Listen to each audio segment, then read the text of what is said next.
ओ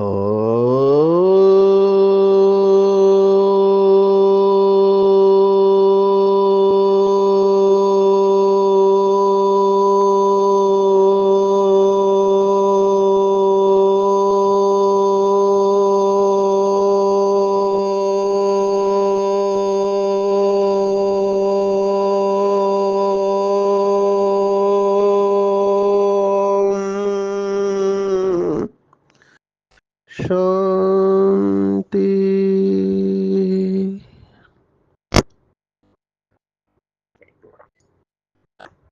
आज 14 सितंबर 2024 भारत में शनिवार है। Today is 14th September 2024 and it's Saturday in Bharat. आज की मुरली का जादुई रहस्य स्वयं को प्रेरणा देने के लिए Magical secrets of today's Murli for motivating the self। आज की साकार मुरली केवल एक शब्द के ऊपर है और वो शब्द है श्रृंगार। श्रृंगार यानी खुद को सजाना। श्रृंगार करने के लिए स्वयं भगवान इस धरती पर आया हुआ है और अपने बच्चों का श्रृंगार कर रहा है। कितनी नशे की बात है। आप थोड़ा विजुअलाइज करेंगे कि छोटा बच्चा होता है तो लौकिक में माता जी अपने बच्चे को स्नान करा के उसका श्रृंगार करती है, लेकिन वो छोटा बच्चा अगर नटखट है तो अपना पूरा श्रृंगार बिगाड़ देता है। लेकिन उस छोटे बच्चे का कोई बड़ा भाई या बहन है तो वो अपना श्रृंगार खुद भी करता है और अपने छोटे भाई या बहन का भी श्रृंगार करता है। और ये भी चित्र देखे कि दो छोटे भाई या बहन हैं तो वो एक दूसरे का श्रृंगार बिगाड़ते हैं। यही आज की पूरी मुरली है। हम सब बाबा के बच्चे हैं और भगवान हमारा बैठकर श्रृंगार कर रहा है और बाबा ने इसे जादूगरी शब्द दिया हुआ है। सचमुच में जादू है। कहाँ मनुष्य जिसकी सभी कलाएं समाप्त होने पर है। जो बाबा उदाहरण देता है कि चंद्रमा अमावस्या के पहले एक कोर रह जाती है, छोटी सी लकीर रह जाती है तो कला समाप्त होने पर है। ऐसा पतित मनुष्य, पतित दुनिया और ऐसे पतित मनुष्य को देवता, वो भी कैसे लक्ष्मी नारायण जैसे बनाना, ये जादूगरी नहीं तो क्या है। वो भी एक जन्म में। एक जन्म में भी कितने साल, क्योंकि सभी तो बचपन से ज्ञान में नहीं आते हैं। कोई बचपन में आते हैं, कोई जवानी में आते हैं, कोई तो बुढ़ापे में आते हैं। जैसे ब्रह्मा बाबा देखो 60 साल की उम्र में ईश्वरीय ज्ञान की प्राप्ति हुई, लेकिन 33 इयर्स में अपना पूरा श्रृंगार किया। और मम्मा 15 साल की उम्र में आई और कितने साल में, तो 30 इयर्स में अपना पूरा श्रृंगार किया। तो हम सब अलग अलग समय पर इस ज्ञान में आते हैं, लेकिन कम ज्यादा समय लेके हम अपना संपूर्ण श्रृंगार करते हैं। तो ये जादूगरी है। बाबा ने कहा कि सिर्फ अल्फ को याद करने से तुम्हारा श्रृंगार हो जाता है। अल्फ, या जिसको आज बाबा ने कहा मन मना भव की चाबी। और बाबा ने विशेष कहा कि कोई भी हाथ पांव चलाने की बात नहीं है। वो जादू करते हैं, वो हाथ पांव चलाते हैं। बाबा ने कहा केवल विचार की बात है। पूरा खेल थॉट का ही है।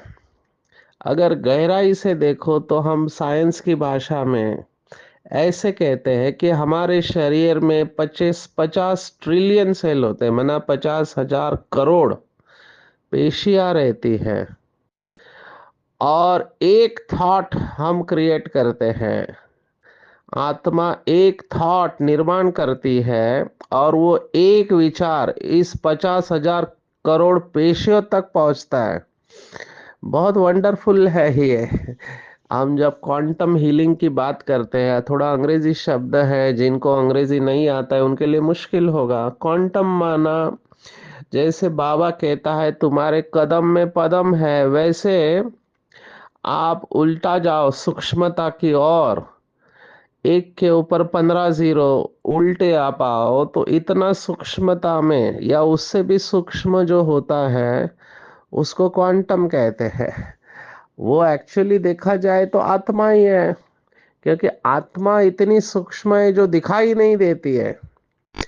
तो वहां पर जो थॉट क्रिएट होता है, वहां पर जो विचार करते हैं कि मैं दिव्य गुणधारी देवता हूँ कल्प कल्प की, तो ये थॉट मेरे अंदर श्रृंगार निर्माण करता है। अभी इसको हम शरीर के लेवल पर समझ सकते हैं, आत्मा के लेवल पर समझ सकते हैं। शरीर के लेवल पर समझना सरल है। कोई व्यक्ति मैले कपड़े पहनता है, उसके बाल ठीक नहीं है, चेहरा ठीक नहीं है, कपड़े खराब है, तो हम कहते हैं कि ये मैला है, स्वच्छ नहीं है, अशोभनीक है।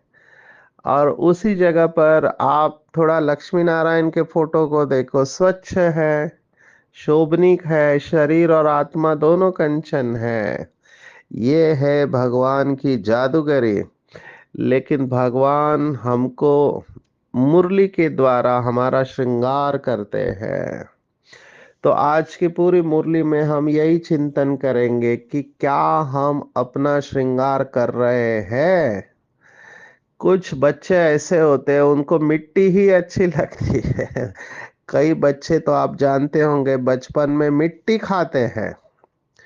अभी मिट्टी क्यों खाते हैं, तो इस समय का साइंस कहता है कि उनके अंदर कई सारी डेफिशिएंसीज होती हैं, कमियां होती हैं।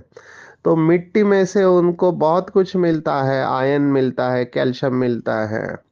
मिट्टी भी अलग अलग प्रकार के होते हैं, मैं उसमें नहीं जाऊंगा तो थोड़ा मेडिकल लेक्चर हो जाएगा। पर कहने का भाव यह है कि उनके अंदर कमियां रहती है, कई सारे मिनरल्स और विटामिन्स की कमी, तो वो मिट्टी खाते हैं। मिट्टी खाने से उनको अच्छा लगता है। कई माताओं के पेट में बच्चा होता है तब भी उनको ऐसे ऊट पटांग चीजें खाने की दिल होती है। एक्चुअली उनकी बॉडी उस समय डिमांड कर रही होती है कि ये चीजें मुझे चाहिए। तो डॉक्टर्स अपनी दवाई दे के इनको ठीक करता है। मिट्टी खाने से कई बार वर्म माना कीड़े भी पेट में पहुंच जाते हैं और उनका खून हमेशा कम रहता है। ये सब कॉम्प्लिकेशंस है। तो बाबा ये कह रहा है कि बच्चों, मैं आपका इतना श्रेष्ठ श्रृंगार कर रहा हूं, आप मिट्टी में क्यों जाते हो। बड़े बाप के बच्चे जो होते हैं रॉयल, वो मिट्टी में नहीं जाते हैं। तो श्रृंगार बाबा इतना हमारा श्रेष्ठ कर रहा है, हमें मनुष्य से देवता बना रहा है, तो कौन सी बातें हैं जो हमारा श्रृंगार बिगाड़ती है। दो प्रकार के बच्चे बाबा ने आज बताया। अभी चेक करना है मैं कौन सी कैटेगरी में आता हूँ। एक जो अपना श्रृंगार तो करते ही है लेकिन दूसरों को भी श्रृंगार करने में मदद करते हैं। बहनें इस बात को अच्छी तरह समझ सकती है कि एक बहन श्रृंगार कर रही है तो उसको दूसरी मदद कर रही है। भाई भी ऐसे करते आजकल तो। शरीर को डेकोरेशन करने का क्या कहे, कलयुग जितना आगे बढ़ रहा है, शरीर में बुद्धि ज्यादा जा रही है, तो शरीर को ही सुंदर करने की बात होती है। पहले मॉडल्स जो होते थे वो बहनें होती थी, लेकिन अभी भाई भी मॉडल्स है। तो शरीर को श्रृंगारित करते हैं। बाबा यहाँ जो बात कर रहा है वो शरीर के श्रृंगार की बात नहीं कर रहा है। बाबा यहाँ पर आत्मा के श्रृंगार की बात कर रहा है। तो कई अपना भी श्रृंगार करते, दूसरों का भी करते हैं, और कई अपना बिगाड़ते हैं और दूसरों का भी बिगाड़ते हैं। इसलिए पूरी स्पिरिचुअलिटी के बारे में कहते हैं आध्यात्मिकता संगति संग दोषहा, संग दोष से बहुत बच के रहना चाहिए। और बाबा ने श्रृंगार बिगाड़ने का एक ही कारण बताया, पर चिंतन। क्योंकि शुरुआत चिंतन से ही होती है। एक्चुअली बाबा ने इसके ऊपर पूरी अव्यक्त मुरली चलाई है, जिसका टाइटल है, आप में से पुराने भाई बहने अच्छी तरह से जानते होंगे कि वो मुरली है, पर चिंतन, पर दर्शन और परमत से मुक्त बन स्वयं को परोपकारी बनाओ। तो तीन पर काटने को बाबा ने कहा था, पर दर्शन, पर चिंतन और परमत। ये तीनों ही पतन की जड़ है, ऐसे बाबा ने उस मुरली में कहा था। इसकी हम गहराई में जाएंगे। आज का वरदान, बाबा ने कहा, व्यर्थ संकल्प। ये आखिरी पेपर है, अपवित्रता का कारण व्यर्थ संकल्प है। तो व्यर्थ संकल्प, इसके दो ही कारण बाबा ने बताया है। दो शब्द बहुत सरल है, अभिमान और अपमान। और इन्हें निवारण कर समाधान स्वरूप बनने को बाबा ने कहा। ये भी बहुत इंपॉर्टेंट पॉइंट है। आखिरी पेपर है बीके भाई बहनों का। संपूर्ण बनने के पहले ऐसे बीके भाई बहने साइलेंस की शक्ति से आसानी से, जैसे एक कमरे से दूसरे कमरे में जाते हैं, वैसे स्वीट होम की यात्रा कर सकते हैं। ये आज की मुरली है। हम आते हैं श्रृंगार बिगाड़ने वाली बातों के ऊपर। तो श्रृंगार बिगाड़ने वाली बातें कौन सी है? दूसरों को देखना, दूसरों का चिंतन करना और दूसरों के मत से प्रभावित होना। बहुत सूक्ष्म बात है। कई लोगों में तो ये संस्कार होता है। वैसे शास्त्रों में एक कैरेक्टर शास्त्रवादियों ने निर्माण किया है। आज की मुरली में पूछा है प्रश्न बाबा ने, जब आपसे पूछते हैं कि आप शास्त्रों को क्यों नहीं मानते, तो फलक से जवाब देना चाहिए। बाबा ने कई मुरली में कहा है कि हमारे जैसे शास्त्र तो कोई पढ़ ही नहीं सकते, हमने सभी शास्त्र पढ़े हैं, हमारे जैसे भक्ति कोई कर ही नहीं सकते हैं। इतनी भक्ति करने के बाद भक्ति का फल हमें परमात्मा मिल गया है, इसलिए अभी हमको शास्त्र पढ़ने की जरूरत नहीं है। तो ऐसे जवाब देना चाहिए। बाबा ने तो आदरणीय जगदीश भाई को कहा था कि तुमने ही शास्त्र लिख के सभी को भटकाया है, अभी तुम्ही को ही इनको फिर से वापस रास्ते पर लाना है। तो ये केवल अकेले आदरणीय जगदीश भाई की बात नहीं है, उनके साथ और भी कई होंगे। जैसे अभी के शास्त्र है, वो कहते हैं, वेद व्यास शब्द है, कहते हैं कि सभी शास्त्र वेद व्यास ने लिखे हैं, विशेषता चार वेद। अभी कितने शास्त्र है? पुराण कितने हैं? 18 पुराण है, 108 उपनिषद है, कितने शास्त्र है? ये सब शास्त्र लिखने वाले अलग अलग बंदे हैं। तो हमारे में से कई सारे बाबा के बच्चे जिनकी बुद्धि तेज है और जिनको लिखने का अभ्यास है, इस समय बाबा की मुरली को बहुत गहराई से मनन चिंतन करते हैं। वही बाबा के बच्चे द्वापर युग में जाके अपने बुद्धि के चमत्कार पे ये सब शास्त्र जितना कैच कर सकते हैं वो करते हैं। उसमें एक कैरेक्टर का वर्णन है, हम सबको पता है, वो है नारद। नारद मुनि कहा है। और ये नारद पहला पत्रकार है, ऐसे कहते हैं, क्योंकि तीनों लोकों में जाने का इसको अधिकार है। और इसको कली का नारद कहते हैं, माना ये इधर की बातें उधर करता रहता है। कुछ लोगों को ये आदत रहती है इधर की बात उधर करना, और इससे श्रृंगार अपना भी खराब करते हैं और दूसरों का भी खराब करते हैं। एक्चुअली जो योगी होता है, योगी अपनी गुफा में अपनी तपस्या में मस्त होता है, उसे बाहर से कुछ भी लेना देना नहीं है। बाबा ने आज ये बात स्पष्ट बताई है। देखो क्या शब्द बाबा ने इस्तेमाल किया है, दूसरा श्रृंगार करता है या नहीं करता है, इसमें तुम्हारा क्या जाता है? तुम अपना श्रृंगार करो। अभी सब ये ड्रामा है, ड्रामा के एक्टर्स है, हर एक एक्टर को अपना श्रृंगार करना चाहिए। दूसरा क्यों नहीं श्रृंगार करता है? मैं इसके ऊपर एक कहानी सुनाता हूँ, जो साकार की कहानी है, सत्य घटना है, ब्रह्मा बाबा के वक्त की। इससे बात स्पष्ट समझ में आ जाएगी। ये समझ आज की मुरली में बाबा दे रहा है, हमको समझदार बना रहा है बाबा। तो एक बहन डिस्टर्ब होके बाबा के पास आई और बाबा को कहा कि फलानी फलानी सबको तकलीफ देती है, आप उसको समझाओ।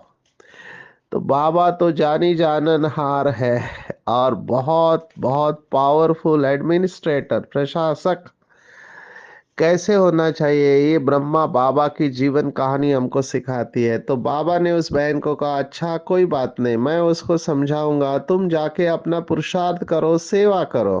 तो वो बहन खुश हो गई कि बाबा ने कहा कि समझाएंगे करके। अभी 15 दिन हो गए, बाबा ने कुछ बोला ही नहीं उस बहन को, दूसरी बहन को। तो इसका गुस्सा और बढ़ गया, और फिर बाबा के पास आई और बाबा को कहा कि बाबा, आपने तो बोला था कि आप उसको समझाएंगे, लेकिन आपने अभी तक उसको नहीं समझाया, वो वही कर रही है।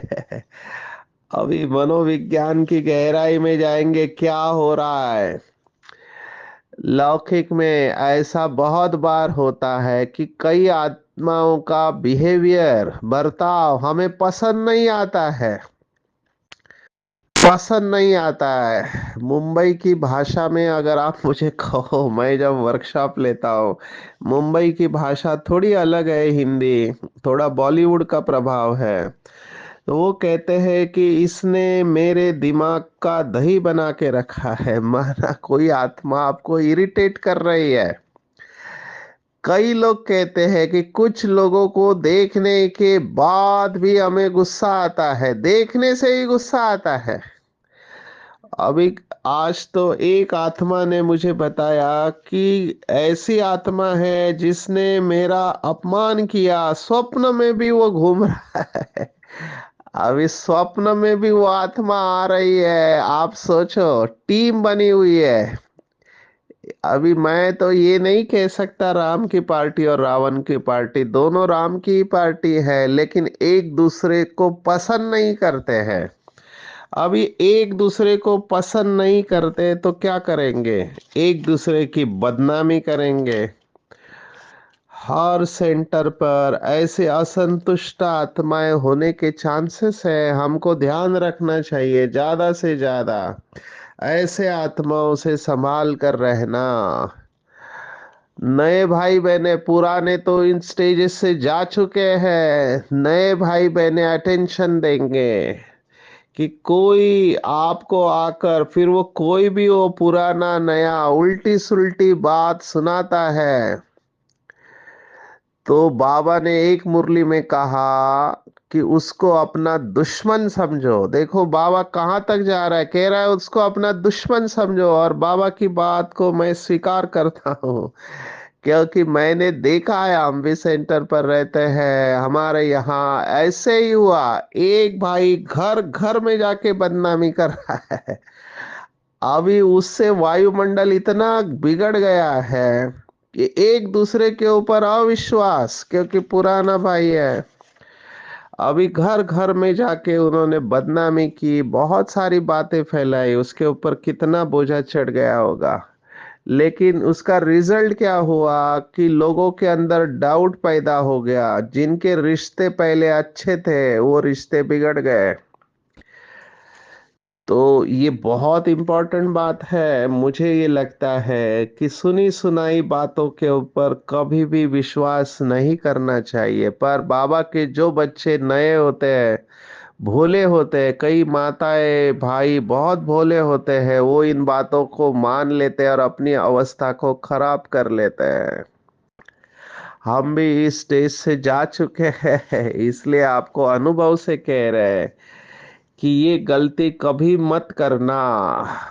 अभी तो क्या है कि बहुत सेंटर पर जाना होता है, अभी उनका विश्वास रहता है तो हमारे पास आते हैं और हमको बोलते हैं, भाई हो या बहन हो, मुझे कहते हैं कि सचिन भाई आप यहाँ पर पहली बार आए हो इस सेंटर पर, आपको पता नहीं कि यहाँ पर क्या होता है। जैसे ही उसने कहा आपको पता नहीं यहाँ पर क्या होता है, मैं तुरंत हाथ जोड़ लेता हूँ और कहता हूँ बताना भी मत, मुझे कोई इंटरेस्ट नहीं है, क्योंकि आगे वो कचरा ही सुनाने वाला है और मैं कचरे का डब्बा नहीं बनना चाहता। क्योंकि एक बार मैंने उसको सुन लिया, ये झरमुई झगमुई की बातें, अवगुणों का चिंतन की बातें, अवस्था खराब होनी है, इन आत्माओं का योग लग नहीं सकता। जैसे उस आत्मा ने कहा स्वप्न में भी वो आत्मा आकर डिस्टर्ब कर रही है। माना आप सोचो कितना सबकॉन्शियस में गया होगा, कितना अंतर्मन में गया होगा। मुझे कहते हैं याद करने से भी गुस्सा आता है।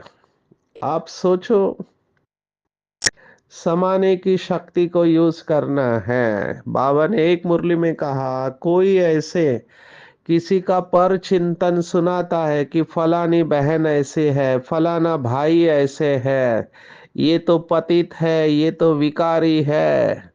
अगर ऐसी बात सुनाई, अगर आपके अंदर कैपेसिटी नहीं है तो बिल्कुल नहीं सुनना चाहिए। अगर सुन लिया तो बाबा को सुना देना चाहिए, या फिर वो सुनाते समय आप कनेक्शन बाबा से रखो और बोलो बाबा आप इसे सुनो, बाबा आप इसे सुनो। लेकिन एक वर्ड ऑफ कॉशन बताऊंगा कि समझो किसी भाई या बहन के प्रति आपको किसने उल्टी सुल्टी बात सुनाई, तो ये सुनी सुनाई बातों से अपना रिश्ता खराब नहीं करना है।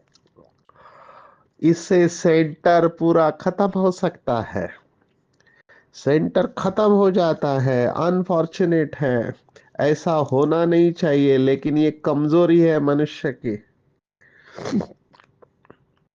तो इससे अपने आप को बचाना है।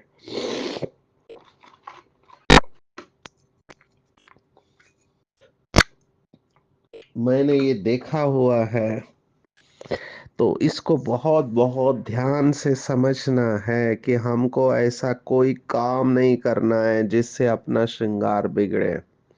मैंने पहले भी बताया, बाबा ने कुछ दिन पहले मुरली में बताया था कि योग की सब्जेक्ट सबसे इम्पोर्टेंट सब्जेक्ट है। अभी योग का आधार है बुद्धि। आज कहा मन मना भव की चाबी, आज के मुरली का शब्द है। अभी ये सब बातें बुद्धि में गई तो बुद्धि मैली हो जाती है, और मैली बुद्धि में बाबा की याद रह नहीं सकती, असंभव है। चित्त मैला हो जाता है इन बातों से। तो बिल्कुल नहीं, इधर उधर की बातें जैसे ही कोई सुना रहा है अवगुण, उधर से निकल जाना चाहिए और उनसे हाथ जोड़ के माफी मांगनी चाहिए कि मुझे इसमें इंटरेस्ट नहीं है। निमित्त आत्माओं को समझाना, या सबसे अच्छा बाबा के झोपड़ी में चिट्ठी लिख के रख देना चाहिए। निमित्त आत्माओं के ऊपर भी बहुत टेंशन होता है, उनको बहुत सारी जिम्मेवारी होती है।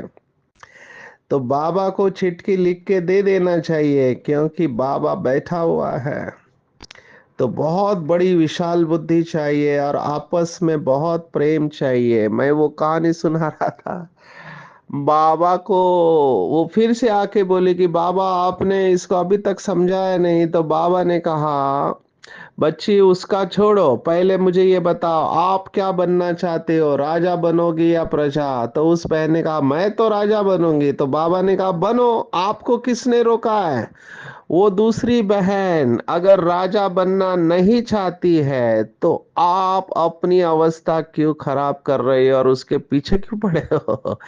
ये कितना सुंदर मैनेजमेंट मुझे लगा। राजधानी बन रही है, ये राजधानी शब्द बहुत पावरफुल है। बाबा के बच्चे नंबरवार है। अभी कोई बहन और भाई ऐसा काम करता है जो नहीं करना चाहिए, तो आप अपनी अवस्था क्यों खराब करते हो। गलती दूसरा कर रहा है और अपनी अवस्था खराब करना, इसको समझदारी नहीं कहेंगे। तो समझदार बनना है। आज बाबा ने कहा बड़ी विशाल बुद्धि चाहिए। अभी विशाल माना ही बड़ी, लेकिन फिर उसके बावजूद बाबा उसको एडजेक्टिव लगा रहा है, बड़ी विशाल बुद्धि चाहिए। आपस में बहुत प्रेम चाहिए, क्योंकि अगर आप राजा बनेंगे तो आपको दास दासी भी चाहिए। तो अगर ऐसी आत्मा है तो समझना चाहिए कि वो दास दासी बनने वाली है। आपस में बड़ा प्यार चाहिए, बड़ा प्रेम से चलना चाहिए। मैं समझता हूँ ये योगी आत्मा का लक्षण है कि हर एक को वो स्वीकार करेगा। इसी को प्रेम कहते हैं। प्रेम माना एक्सेप्टेंस, वो शारीरिक प्रेम नहीं। प्रेम माना सामने वाली आत्मा को स्वीकार करना। जैसे बाबा हमको कहता है जो है जैसा है मेरा है, हम भी बाबा को कहते बाबा मैं जो हूं जैसी हूं आपकी थी, आपकी हूं और आपकी सदा रहूंगी। ऐसे ही बाबा के बच्चे जो है जैसे है, ब्राह्मण परिवार के हैं, कोटों में कोई और कोई में से भी कोई है। इसलिए अपनी अवस्था खराब नहीं करनी है। सबकी ड्रामा में जरूरत है। ये शब्द अपने दिमाग में फिट कर दो कि हर एक आत्मा की ड्रामा में जरूरत है। कोई बाबा का बच्चा, आज तो बाबा ने शब्द ऐसे बताया कि आप मधुबन में आते हो तो साधना करो। कल मैंने एक वाक्य सुना, बड़ी दादी ने कहा कि जितना बड़ा स्थान वहां माया भी पड़ी रहती है। तो मधुबन में तपस्या करना जाना चाहिए, लेकिन वहां पर भी खटमल फिरते रहते हैं। बाबा ने कहा बाहर गए तो खटमल फिरते रहते, एक दो का खून करते, खून पीते रहते हैं। अब ये स्थूल और सूक्ष्म दोनों बातें हैं। कोई ऐसी उल्टी सुल्टी बातें सुनाकर बड़ों के बारे में, निमित्त आत्माओं के बारे में, जैसे आजकल व्हाट्सएप पे या यूट्यूब के ऊपर ये वीडियो सर्कुलेट, ये सब खटमल है। मैं इनको खटमल कहता हूँ, क्योंकि विवेक का खून कर रहे हैं, लोगों के अंदर डाउट पैदा कर रहे हैं। अभी ये स्कूल है, स्कूल में सभी बच्चे नंबरवार होंगे। अभी मैं पंजाब में इतने सेशन ले रहा हूँ, अभी 95% बच्चे बहुत अच्छे हैं, लेकिन बाकी लोगों का ध्यान ही नहीं है, क्योंकि हार्मोन्स उनको परेशान कर रहे हैं, वो स्थिर बैठ नहीं सकते। तो इसका मतलब स्थूल स्कूल खराब है ऐसे नहीं होता है। हर स्कूल में बच्चे नंबरवार होते हैं, ये भी स्कूल है। धुन लगी रहना चाहिए कि हम श्रृंगारधारी कैसे बने। बस दो रोटी पेट खाता है, खाओ बाबा ने कहा, पर भल आदत नहीं पड़नी चाहिए कि अच्छा अच्छा खाने की। कई लोगों को अच्छा अच्छा खाने की आदत लगती है, तो फिर उन्हें साधारण खाना पसंद नहीं आता है। देखो बाबा कितना ध्यान खिंचवाता है। आज का वरदान इतना डीप है।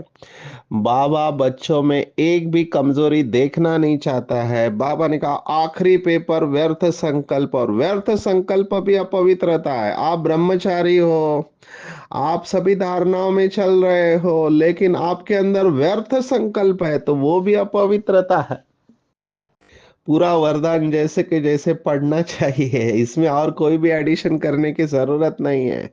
बाबा के शब्द व्यर्थ संकल्प क्यों आते हैं? दो ही कारण, अभिमान और अपमान। अभिमान वाला कहता है अभी अभी मुझे मान चाहिए, अभी अभी मान चाहिए, मैं बड़ा हूँ, मैं सीनियर हूँ, मैंने इतनी सेवा की, मैंने सेंटर के लिए धन लगाया, फलाना फलाना स्टोरी लंबी, और मेरा अपमान किया। तो बाबा के शब्द देखो, मेरे को कम क्यों, मेरा भी ये पद होना चाहिए, मेरे को भी आगे करना चाहिए। तो ये बहुत बड़ा माया है। कई लोग आगे आने के लिए दूसरों को पीछे करते हैं और अपना श्रृंगार खराब करते हैं। या तो अपमान समझते हैं या अभिमान में आते हैं। नाम मान शान बहुत बड़ा पेपर है, आगे आना है, फेमस होना है, टीवी पे आना है। ये महसूस करना, यही व्यर्थ संकल्पों का कारण है। इस कारण को जानकर निवारण करना ही समाधान स्वरूप बनना है। तो चेक करेंगे मेरे अंदर अभिमान या अपमान तो नहीं है। दोनों एक दूसरे से जुड़े हुए हैं, अभिमान वाले को अपमान की फीलिंग आएगी। उसको हमेशा लगेगा मैं सीनियर हूँ, मैंने इतनी सेवा की, मेरे को पूछ नहीं रहे हैं, मेरा सत्कार नहीं हो रहा है, मेरी महिमा नहीं हो रही है, मेरे अंदर विशेषता है फिर भी मुझे चांस नहीं दे रहे हैं। ये आत्माएं व्यर्थ संकल्प उत्पन्न करेंगी। घर हो, सेंटर हो या कंपनी हो, सब जगह पे ये होता है। चेक करना है और चेंज करना है, साइलेंस की शक्ति में जाना है। और जो साइलेंस की शक्ति में पावरफुल रहेंगे उनके लिए डिटैच होना बहुत इजी है। कल की मुरली डिटैच होंगे और स्वीट होम की यात्रा करेंगे। आज की पूरी मुरली में टेक होम अगर आप मुझे कहो तो मैं कहूंगा श्रीमत पर चलकर अपना श्रृंगार करो। दूसरों का श्रृंगार बिगाड़ना नहीं, अपना भी नहीं बिगाड़ना है। पहले अपना श्रृंगार करो फिर दूसरों का श्रृंगार करो। ये जादू करके दिखाना है, साफ स्वच्छ शोभनिक बनना है, विचार की बात है। आपस में बहुत प्यार से चलना है, वैल्यूएबल टाइम वेस्ट नहीं करना है, अभिमान और अपमान की फीलिंग नहीं आनी चाहिए। कारण को जानकर निवारण करो और साइलेंस की शक्ति से स्वीट होम की यात्रा करो। अच्छा, ओम शांति।